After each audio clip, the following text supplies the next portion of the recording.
Welcome to Freethinking 101, a course unlike any you have ever taken before. We challenge you to examine your values, your beliefs, your judgment, your mindset, your biases and prejudice, your religion, your philosophy.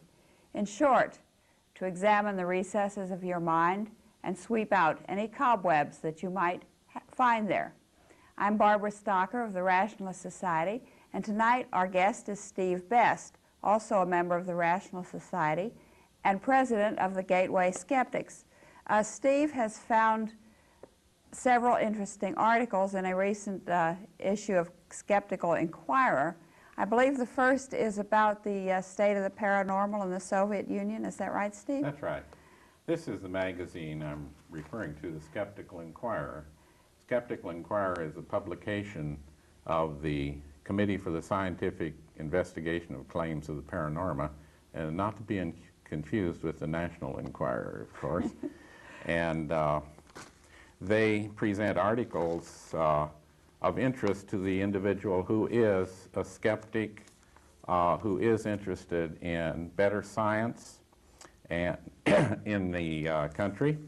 And the articles I'll be reviewing today relate to both of those issues. The first one is entitled Paranormal Pandemonium in the Soviet Union by Dr. Paul Kurtz.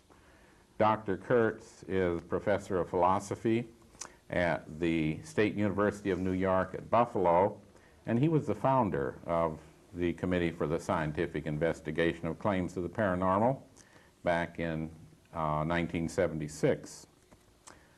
Dr. Kurtz was among the leaders of a dialogue with the Soviet Union held in Moscow last year, co-sponsored by the International Humanist and Ethical Union and the Soviet Academy of Social Sciences.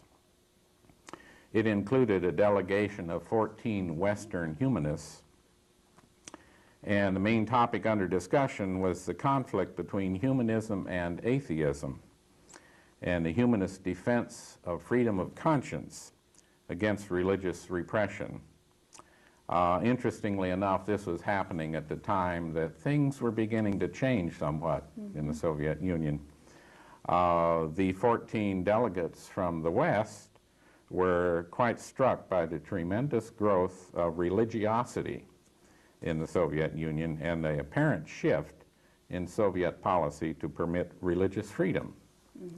I don't know if Paul Kurtz intended to use the word religiosity, you know, how intentional that was, because there's a difference between religiosity and religion. But certainly there seems to be more freedom of religion. Okay, now what do you mean by religiosity as opposed to what we generally accept as religion? Well, that he didn't go into very much. I see religiosity personally as sort of an irrational and unthinking belief in a religion or something of that sort without questioning it or looking at it in an open way. And perhaps being single-minded in your religion rather than being open to other things as well. Okay, well, the official policy of the Soviet Union has been atheistic for a long time, but do you think with this religion coming up, being there all the time, it was perhaps an unthinking, forced atheism, which in a sense is not the way we think of atheists here who have thought it through more. Right. That may be, and what's going on now may be a reaction to that. Probably so. Dr. Kurtz really didn't get into the area of religion in this particular article. He went on and said because there was a noticeable increase in paranormal beliefs, he met with several Soviet scientists to establish regular communication between them and the Committee for the Scientific Investigation of Claims of the Paranormal. I'm going to call it PSYCOP from now on, because that's a lot easier to say. Right. There are two skeptics groups being formed currently in the Soviet Union. They intend to work closely with PSYCOP and the Skeptical Inquirer in scientific scrutiny of claims of the paranormal, according to Paul Kurtz. One of these groups actually is in existence now. It's associated with the influential Soviet journal Science and Religion, which has been publishing skeptical studies of paranormal claims. They have examined such topics as astrology, parapsychology, and faith healing. The second group was just being formed at the time he was over there in Kiev, and will be translating articles from the Skeptical Inquirer into Russian. So these things are now underway, and we do, SciCop does have contact with them. Kurt states, and I quote, "The need for skeptical inquiry in the Soviet Union is apparent to anyone who has followed the reports of psychic phenomena coming from the country." We've long heard this, that, oh, they're getting ahead of us in psychic research, and I've even read articles that are really alarmed at this, that we should be ahead in psychic research. Right. Yes. That's the next point he made. Okay. For many years, stories about paranormal breakthroughs behind the Iron Curtain have been filtering through to the West. I've heard them. A book by Sheila Ostrander and Lynn Schrader called Psychic Discoveries Behind the Iron Curtain has been much quoted, as have several Western paranormal buffs, to the effect that the KGB has been, has been spending large sums of money on paranormal research, and that there was a, parapsychic arms race, and the U.S. was way behind. So that's the point you were making, and certainly that has been going on. So far as SciCop researchers have been able to find out, neither side of the Iron Curtain has had any scientific breakthroughs.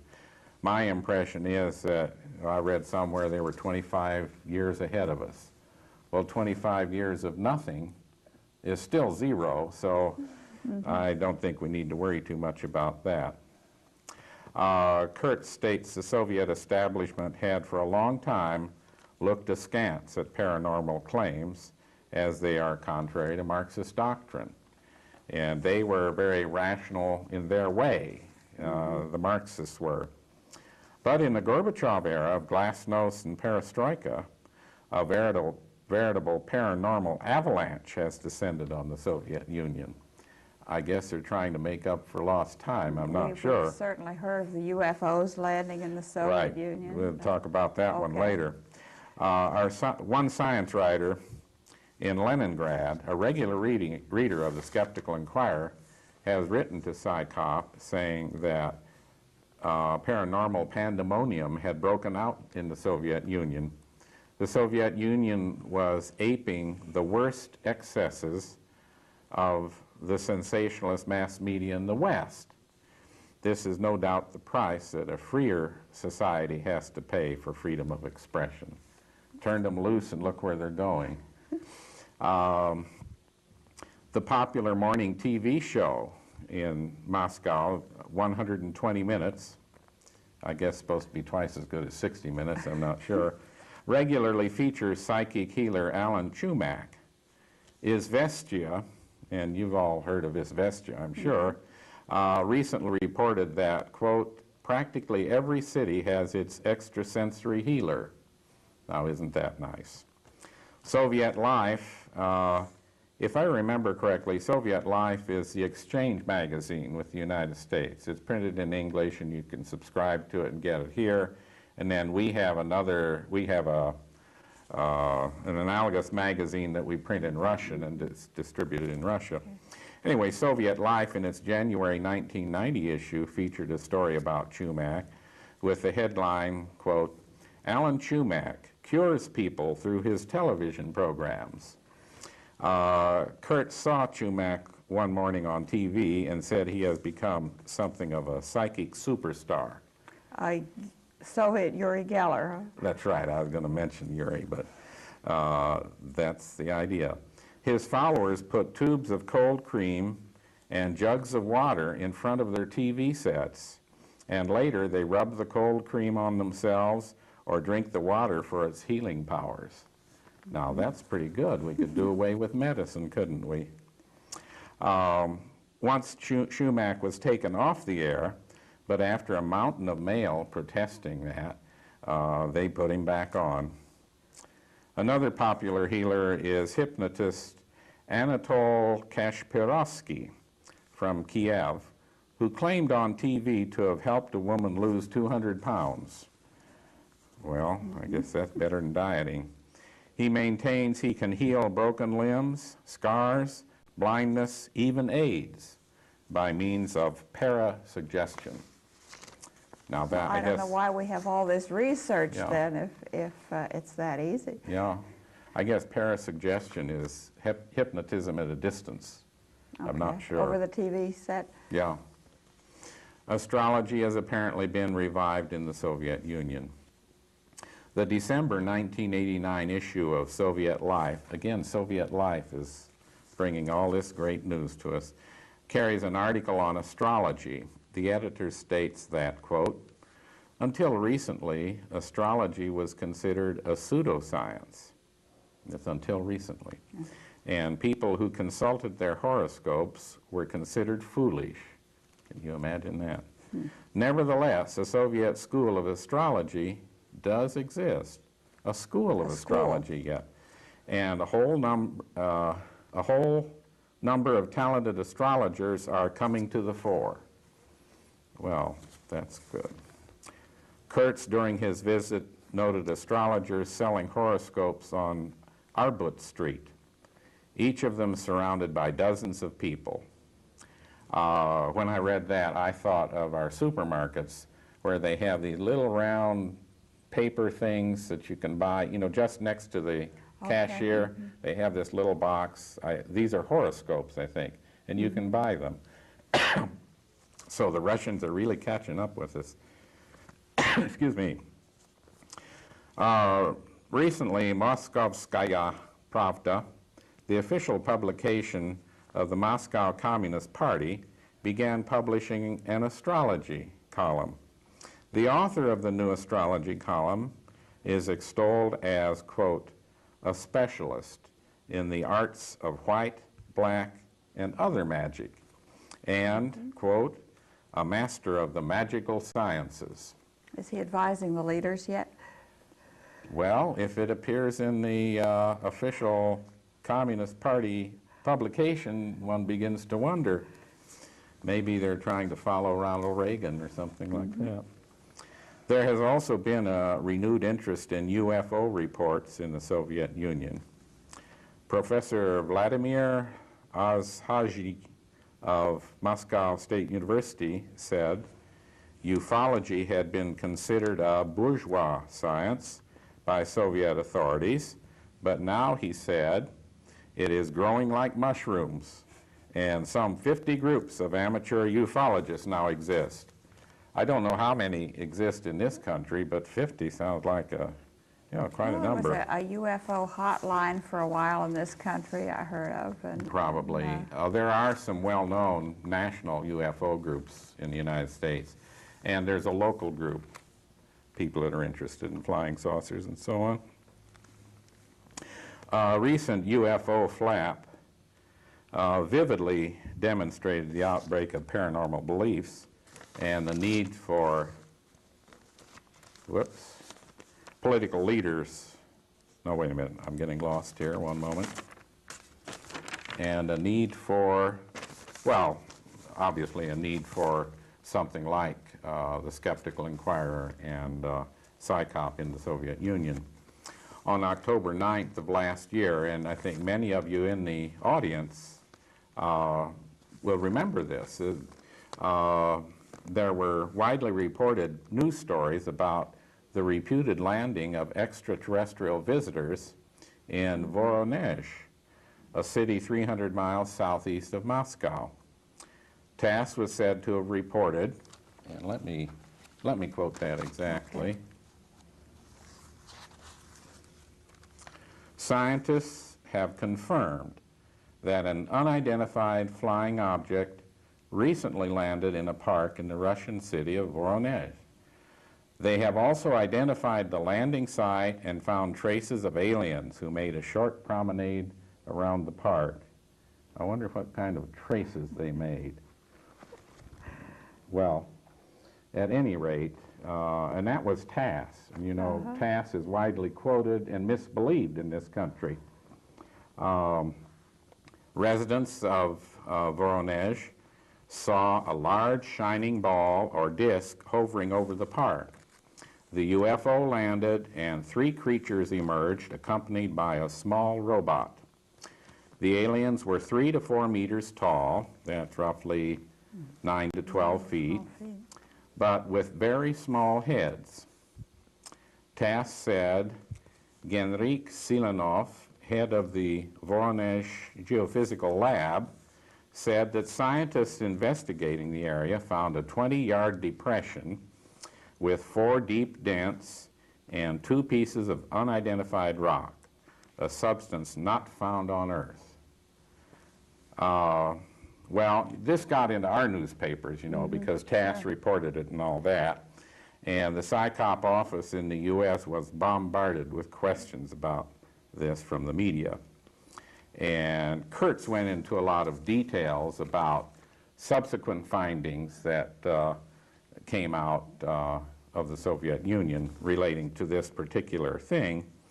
And he also indicated that he checked with a couple of the ex-PSYCOP experts, and they really didn't know too much about it. You know, they had a, you know, they're quite a distance apart, so they really, without better information, they couldn't make any conclusion. So Kurtz finally concluded that we are unable to say definitely what really occurred.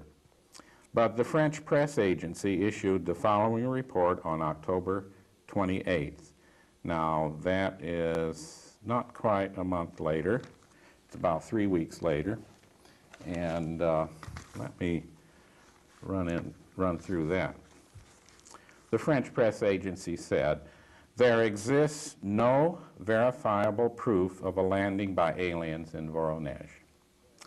16 radiometric analyses, 19 checks of the ground, 9 tests for microorganisms, and 20 spectrochemical measurements failed to uncover any anomaly, either in the earth or surrounding vegetation, that might indicate the landing of an unidentified flying object, the commission reported.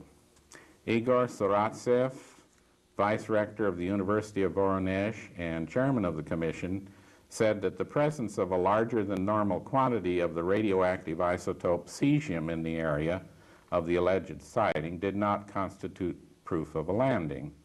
After Chernobyl, this kind of phenomenon has been in many areas, Saratsev said. The official commission report was bad news for Stalker, a new cooperative or private business which opened up after the Voronezh sightings. The company has set up tours of Voronezh, which it calls the land of the aliens. A 59 rubles, that's $95 fee, covers transportation, lodging, and a visit to the landing site. Another 2 rubles, $3, provides a conference with talks by specialists and witnesses. But the fledgling enterprise warns clients, we cannot guarantee a meeting with aliens, for that is a matter of chance. Actually, the individuals that did see, quote, see these aliens was 2 boys and a girl, 3 children. And did you say it was a college town? I didn't say that, but you said there was a university there. Yeah, university there, yeah. And they never do pranks, do they, students? No, they never do pranks. Kurtz and others speculate that there may be a transition from believing in a Marxist utopian system to believing in the paranormal. They have transferred their gullibility from political leaders to paranormal healers. And that may be, you know, sort of an explanation of why it happened. I don't know. On the other hand, I have long sort of entertained the idea that the Russians aren't very different from us. And the kind of paranormal phenomena they're reporting over there is what we have every day over here. Well, yes. So it's, just check we're out really in very the similar. supermarket, and there's all kinds of it. Yeah. In all the headlines of the tabloids there. Yeah. Well, so much for what's going on in the Soviet Union. On a more somber note, we can look at what's going on in the United States. And I'm just going to refer, and not at too great length, but to two articles that were in Skeptical Inquirer. One by Carl Sagan, Why We Need to Understand Science, which was also in Parade magazine. And the second one was The Crisis in Pre-College Science and Math Education by Glenn T. Seaborg. And these two men are very well-known scientists in the United States. Some of the quotes that I got from these two articles, from Carl Sagan: ignorance of science threatens our economic well-being, our national security, and the democratic process. We must do better. His second quote: I'm haunted by the vision of a generation of Americans unable to distinguish reality from fantasy, unequipped even to frame the right questions or to recognize the answers. A couple of quotes from Seaborg. One, this country cannot afford another generation of students who are unprepared to respond to the worldwide growth of scientific knowledge and technological power. And let me get the second quote, I think is very good. Our nation is at risk. Our once unchallenged preeminence in commerce, industry, science, and technological innovation is being overtaken by competitors throughout the world. If an unfriendly power had attempted to impose on America the mediocre educational performance that exists today, we might well have viewed it as an act of war. As it stands, we have allowed this to happen to ourselves. We have, in effect, been committing an act of unthinking, unilateral educational disarmament. That's pretty strong words, I would say. Educational disarmament, it certainly is. And, right. He certainly makes a very powerful point there. I mean, science is very powerful, and it seems to be getting into the hands of fewer and fewer people, if only a few people know about it. And it really is something that everyone should know something about, just if nothing more than to distinguish what's, as you say, what's real and what's unreal in their own lives. Now, these statements, both of these articles are very similar in their contents, although some differences are involved. But they come on, let's see, on the heels of studies comparing students in the U.S. with students in other countries. And I don't have much time, but let me get into some of this. In a recent survey conducted in 6 nations, 13-year-old American school children placed last in mathematics, behind South Korea, Spain, Great Britain, Ireland, and Canada. Moreover, the high-ranking Koreans surpassed the Americans by a wide margin. 78% of Korean 13-year-old students have the ability to use intermediate math skills to solve two-step problems, but only half as many Americans can do so. Moreover, 40% of the Korean children can understand and apply mathematical concepts, but less than 10% of American children can do so. While most Americans 13-year-old school children can add, subtract, multiply and divide, they are seriously lacking in cognitive skills such as reasoning, investigating, and estimating. However, many entry-level jobs today are demanding workers with high-order, more sophisticated skills for which these students are not being adequately prepared. I think Carl Sagan made the point that some furniture factories, for example, are in the risk of going out of business because they can't hire the kind of people that they need to do simple tasks, including math. For just a couple minutes, I'd like to say something about what we in St. Louis are contemplating doing, and this is in our Gateway Skeptics chapter, which is sort of an offshoot of PsyCop. It's a local group, autonomous, but we do much the same sort of thing. And we have just organized, we had our first public meeting just last Sunday, and we will have monthly meetings from now on. We'll have guest speakers that will talk on areas of science and pseudoscience and so on. We will also plan on, I'm thinking that we might be able to begin to do a television series, which will be educational. We will talk about some of the areas of interest in education, such as evolution. Might look at creationism, which is a perversion of that. And I might teach a course in extrasensory perception myself to present to people what it really is all about. We might also, well, those would be the things we do. Our regular monthly programs, television programs, and classes. My ESP program would be a class, and we would do some experimenting. We feel that we can educate people as to the nature of science and how science is abused by the pseudoscientific and that sort of thing. Well, that certainly sounds interesting, and some ambitious plans here, and I really hope our people are interested.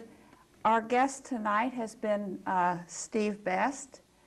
We'd like to invite the viewing audience, if you have any comments or questions or anything you would like to hear more about, or comments, or if you want to even present something, we might consider it if you'd give us a call or write to us.